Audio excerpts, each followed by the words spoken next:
স্বাগত জানাই। সংগ্রামী সাথী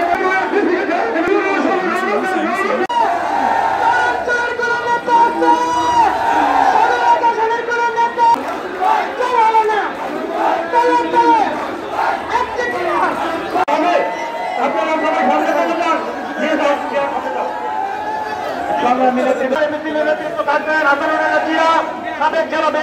সবাই সামনে চলে যান। আপনাদেরকে জেলা বিএনপির কার্যালয়ের সামনে গিয়ে উপস্থিত হওয়ার জন্য তিনি অনুরোধ করছে। আজকের মিছিল মুখে মুখে সবার মুখে জমি মিশন